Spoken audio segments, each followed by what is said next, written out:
আসছে না। কাজল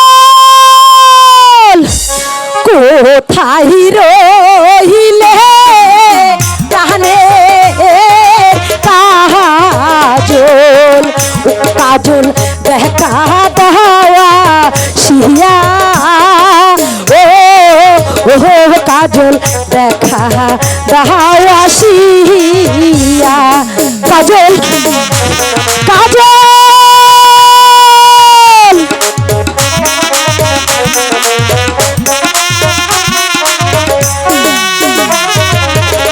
আমি ডাকি তোমায় কাজল, ও কাজল বাগানে বসিয়া, ও কাজল বাগানে বসিয়া।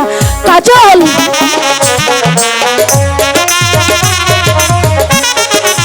কাজল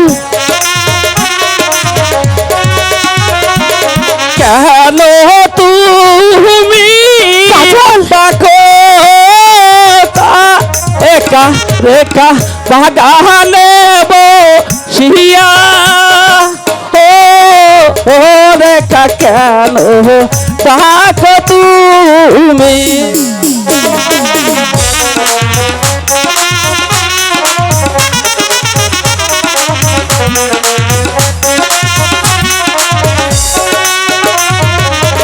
আমার ডাক শুনে রেখা রেখা পহরান যায়ু রিয়া, ও রেখা পহরান যায়ু রিয়া।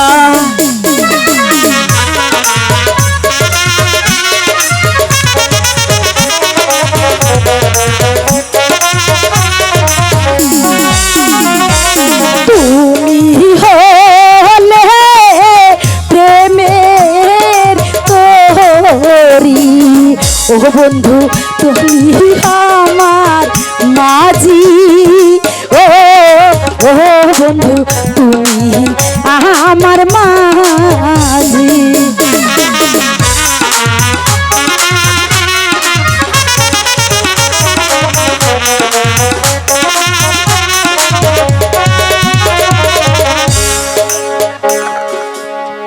বন্ধু তুমি আমাকে ছেড়ে কোথাও যেও না বন্ধু, তুমি কোথাও যেও না। আমি কোথাও যাব না। সত্যি সাবধান চাষার বাচ্চা, সেনাপতি কাকা, সামান্য একটা চাষার ছেলে হয়ে তুই এসেছিস ওই রাজকন্যার সাথে প্রেম করতে? কাকা তোর প্রেমের মজাটাই আমি দেখাই দেব। কাকা কাকা ওর কোনো দোষ নেই কাকা, সব দোষ আমি করেছি। শাস্তি যদি দিতে হয় আপনি আমাকে শাস্তি দিন। দোষ নাই, সরে যাও রেখা, চাষার বাচ্চাটাকে আমি স্বাস্থ্য করে কাকা বল।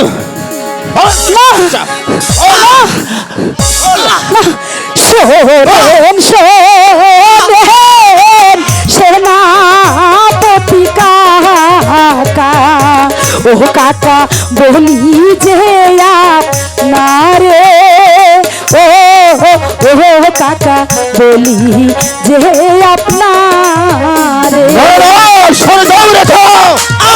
না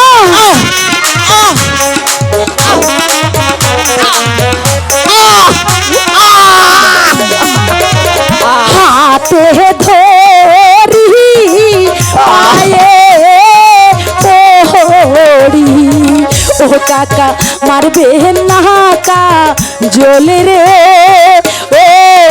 ও কাকা মারবে না জল রে।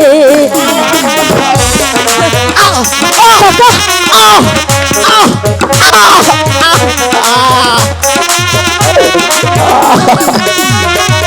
তাহারে মারিলে কাকা, ও কাকা প্রাণে যাব মোরে,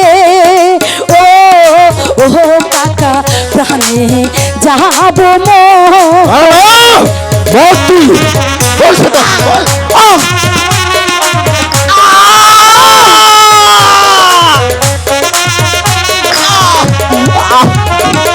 তারে যদি না ছাড়ো ও কাকা গলাই দেব ছুরি, ও ও কাকা গলাই দেব ছুরি। বেশ, তোমার অনুরোধে আজ ওকে আমি ক্ষমা করে দিলাম। আর যদি কোনো দিন ওকে তোমার সাথে আমি দেখতে পাই, তাহলে এই চাবুকে মেরে ওর পিঠের চামড়া আমি একেবারে তুলে নেব। কাকা কথাটা জানো, মনে থাকে, মনে থাকে জানো। কাজল, রেখা, কাজল, তুমি তুমি দুঃখ পেও না কাজল। তুমি তুমি আমার প্রতি কোনো অভিমান করো না। অভিমান নয় রেখা, তুমি হলো রাজকন্যা আর আমি হলাম সামান্য একটা চাষের ছেলে। কাজল,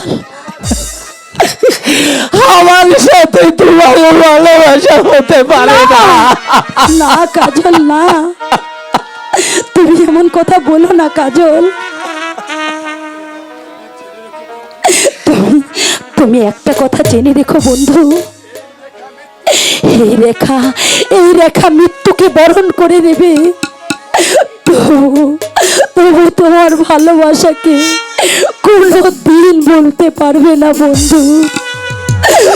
তুমি কি বলছো রেখা? হ্যাঁ বন্ধু, আমি ঠিকই বলছি বন্ধু, আমি ঠিকই বলছি। তুমি একটা কথা জেনে রেখো বন্ধু, আমাদের দুজনের মাঝখানে যতই ঝড় নেমে আসুক না কেন, আমি তোমাকে কোনোদিন ভুলতে পারবো না বন্ধু। প্রয়োজন হলে এই রাজপ্রাসাদ ত্যাগ করে আমি পথে নেমে যাব, তবু তোমাকে কোনোদিন ত্যাগ করতে পারবো না বন্ধু। তুমি কথাটা মনে রেখো বন্ধু, মনে রেখো।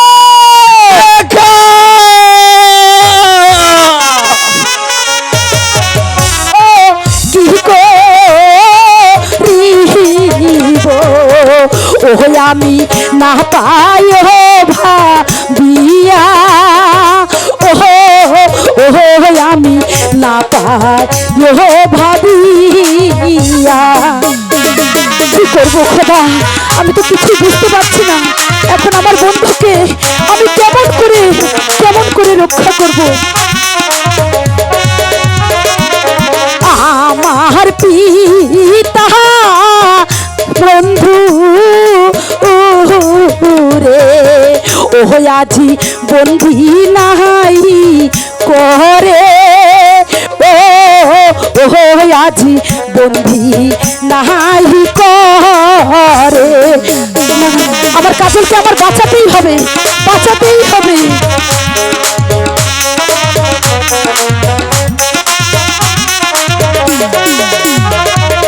কেমন করে আমি এখন ও হাইরে বন্ধু রে বাঁচাবো, ও হাইরে বন্ধু রে বাঁচাবো।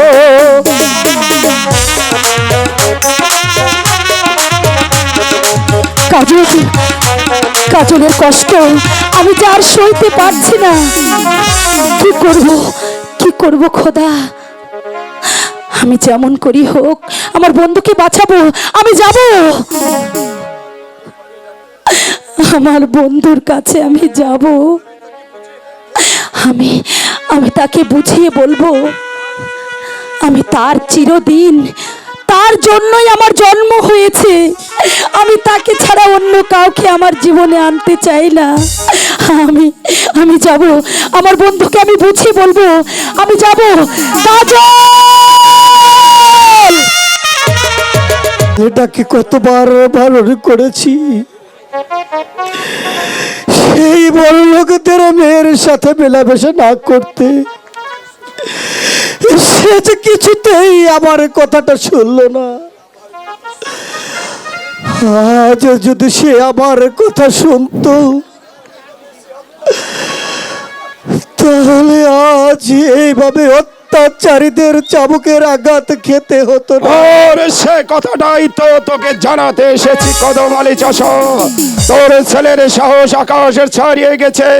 তোর লম্পট ছেলে যে অপরাধ করেছে, এবার তোকেও তোর ছেলের অপরাধের শাস্তিটাকে ভোগ করতে হবে।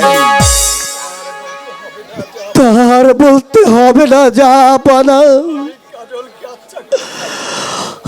আমি আমার কাজলকে আচ্ছা করে শাসন করে দেব। সে আর কোনোদিন অবাধ্য হবে না। তাই করতে হবে কদম আলী, কারণ তার স্পর্ধা আকাশ ছাড়িয়ে গেছে। আর যদি তোর ছেলেকে কোনোদিনই দেখি অন্যায় পথে পা বাড়াতে দেবে, তাহলে তোদের বাপ বেটা দুজনকে আমি নির্মমভাবে হত্যা করে ফেলবো। তার করতে হবে না যা পারা, আমি আজই তার একটা ব্যবস্থা করব।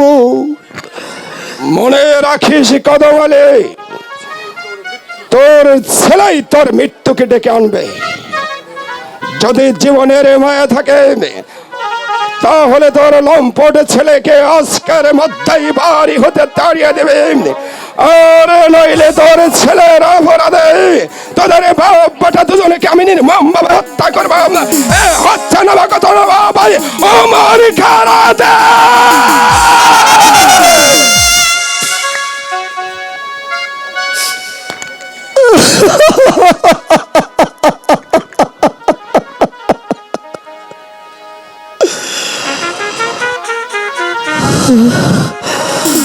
না, অসম্ভব। ওর জন্য আমাকে পথে পথে অপমান সইতে হচ্ছে। আমি চাই আজই আমি তাকে তার ওই মামার বাড়ি পাঠিয়ে দেব, তার মামার বাড়ি পাঠিয়ে দেব।